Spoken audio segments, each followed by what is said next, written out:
नमस्कार दोस्तों, स्वागत है आपका हमारे चैनल आचार्य जागेंद्र मिश्रा में। सावन के महीने में शिवलिंग पर चढ़ा दें यह एक चीज, 24 घंटे में देखें चमत्कार। सावन के महीने में कुछ खास प्रयोग किए जाते हैं, लेकिन शिव जी को मनाने के लिए क्या अर्पित करें, कौन सी मनोकामना पूर्ति के लिए उनको कैसे मनाएं। देखिए, सावन माह में सिर्फ सोमवार ही नहीं बल्कि हर दिन का पूजा का विधान है और हर एक दिन का अलग अलग फल मिलता है।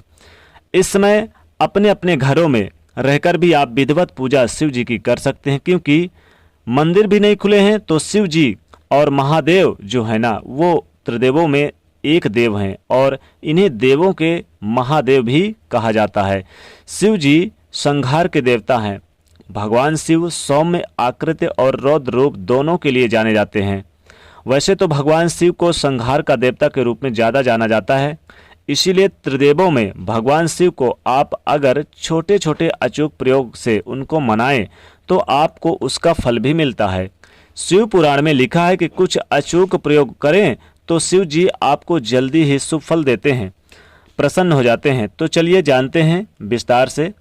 आप कोशिश करें कि ज़्यादा से ज़्यादा ओम नमः शिवाय का जाप करें। सावन के महीने में खुद के लिए करते हैं तो भी और दूसरों के लिए करते हैं तो भी इस मंत्र का खूब जाप करें, या फिर महामृत्युंजय मंत्र का भी जाप करें। अगर कोई बीमार है आपके घर में तो महामृत्युंजय मंत्र का जाप करें तो जीवन की सारी मनोकामनाएं पूरी हो जाती है। अगर आप शिव जी पर दूध अर्पित करते हैं तो आपका स्वास्थ्य अच्छा रहता है।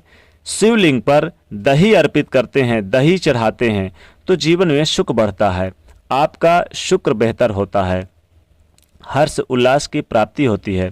शिवलिंग पर अगर आप शहद चढ़ा दें, शहद अर्पित कर दें तो आपका रूप सौंदर्य बढ़ता है, वाणी में मिठास आती है, लोकप्रियता बढ़ती है, समाज में मान सम्मान मिलता है, लोगों के बीच सदैव आप बने रहते हैं, सहनशीलता होती है। शहद अगर शिवलिंग पर चढ़ा दें तो आप के जीवन की तमाम मनोकामनाएं पूरी होती है। लेकिन शहद अर्पित करने के बाद आप जल जरूर अर्पित करें शिवलिंग पर।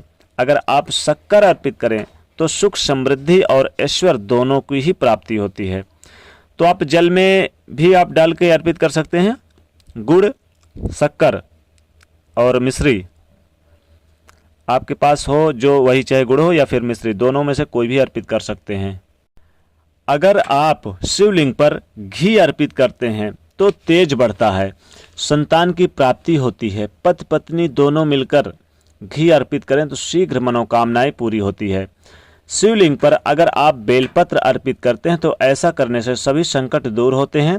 अगर आप शिव जी को यानी कि सुगंध यानी कि इत्र अर्पित करते हैं तो आपके जीवन में धन धान्य बढ़ता है, भौतिक सुख बढ़ता है, जीवन में खुशियां आती हैं।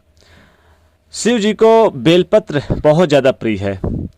शिव जी को बेलपत्र इतना ज़्यादा प्रिय है कि जितना आप बेलपत्र आप अगर चढ़ा दें तो बेलपत्र से कहते हैं कि सभी मनोकामनाओं की पूर्ति होती है। अभी तक हमने जितना आपको बताया, इनमें से अगर बेलपत्र चढ़ा दिया जाए तो जितना दल आप चढ़ाएंगे उतना ही महादेव प्रसन्न होंगे आपके ऊपर। तो शिवलिंग पर सावन के महीने में आप बेलपत्र जरूर अर्पित करें। बेलपत्र अर्पित करने से महादेव अतिशीघ्र प्रसन्न होते हैं और 24 घंटे के अंदर आप खुद चमत्कार देखेंगे और यानी कि आपकी मनोकामनाएं पूरी होंगी। जीवन की हर प्रकार के, चाहे नौकरी की मनोकामना हो या फिर बिजनेस व्यापार की हो या धन को हो, घरेलू जीवन हो, आपका दाम्पत्य जीवन हो, पुत्र संतान प्राप्ति हो या फिर आपका किसी प्रकार का हो, पढ़ाई लिखाई के मामले में हो। चूँकि जो नियमित रूप से पूजा करता है महादेव शिव जी की और शिवलिंग पर हर यानी कि चाहे सोमवार हो या फिर त्रयोदशी हो या आप किसी भी दिन जो दिन आता है महादेव जी का, अगर उस दिन बेलपत्र अर्पित करते हैं तो महादेव आपकी तुरंत मनोकामनाएं पूरी करते हैं। और सावन का महीना तो अति उत्तम है। सावन का महीना पूरा महीना शिव जी को समर्पित होता है। तो आप सावन के महीने में शिवलिंग पर आप धतूरा का फल यानी जरूर आप वो करें। धतूरा का फल चढ़ाने से जीवन के तमाम कष्ट दूर होते हैं और शत्रु भी आपके कदमों पर होते हैं। तो शत्रु विरोधी गतिविधियों से अगर आप पार पाना चाहते हैं और विजय प्राप्त करना चाहते हैं तो शिवलिंग पर जरूर आप धतूरा का फल चढ़ाइए। साथ ही साथ आप मदार का पुष्प, जिसे आक भी कहते हैं कुछ लोग, तो मदार का पुष्प अगर चढ़ाएं, क्योंकि बहुत प्रिय होता है महादेव जी को, तो शिवलिंग पर जरूर चढ़ाएं। शिवलिंग पर सफ़ेद पुष्प अर्पित करें। साथ ही भांग बहुत प्रिय है महादेव जी को। अब जो महादेव के भक्त होते हैं भांग का सेवन भी करते हैं कुछ लोग, तो भांग आप जरूर चढ़ाएं महादेव जी को। इससे आपकी समस्त मनोकामनाओं की पूर्ति होती है और जीवन में धन धान की बरकत होती है। जीवन में अनेकों प्रकार के जो कष्ट हैं वो भी दूर होते हैं। अब चूंकि यहाँ पर महादेव जी को सावन के महीने में माता पार्वती की भी पूजा करें, साथ में उनके पूरे परिवार की, गणेश जी की पूजा करें, यानी कि महादेव के पूरे परिवार की पूजा आराधना करें ताकि आपकी सारी मनोकामनाएं पूरी हो, कोई भी मनोकामनाएं आपकी अधूरी ना रह जाए। सावन के महीने में दान दक्षिणा करने का भी विधान है, तो आप गरीबों को, निर्धनों को दान करें, यथा योग संभव हो तो दान करें। और दान करने के बाद चाहे वस्त्र का दान करें या अन्न का दान करें, जो कि महादान कहलाता है। इससे महादेव काफ़ी प्रसन्न होते हैं।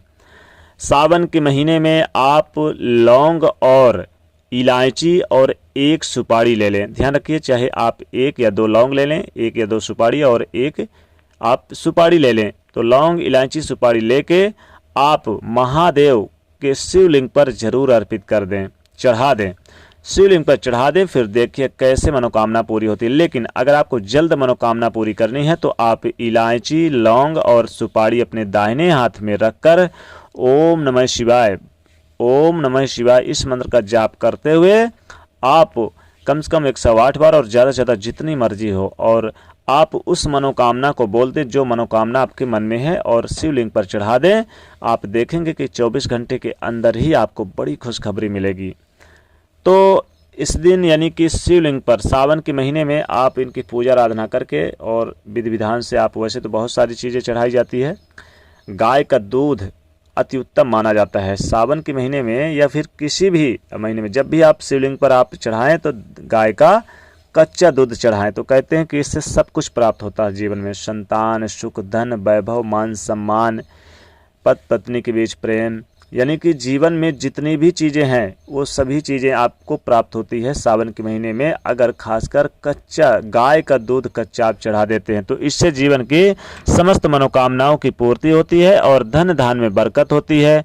अगर आप कर्ज से बहुत परेशान हैं, आपको लगता है कि कर्ज आपका पीछा ही नहीं छोड़ रहा है, तो निश्चित तौर पे आप इस यानी कि महादेव जी को आप चाहें तो समी के पुष्प में अगर मिल जाए तो समी का पुष्प भी आप अर्पित कर सकते हैं, या फिर नहीं है समी का पुष्प तो समी के आप पत्ते उन्हें भी आप अर्पित कर सकते हैं। तो जीवन के समस्त मनोकामनाओं की पूर्ति होगी, धन धान में बरकत होगी, धन के आगमन और धन के स्रोत बनेंगे, व्यापार, नौकरी सब दौड़ने लगेगा। तो दोस्तों, महादेव, हर हर महादेव कमेंट सेक्शन में जरूर लिखें और वीडियो को लाइक शेयर करें, चैनल को सब्सक्राइब करें। हर हर महादेव, जय भोलेनाथ।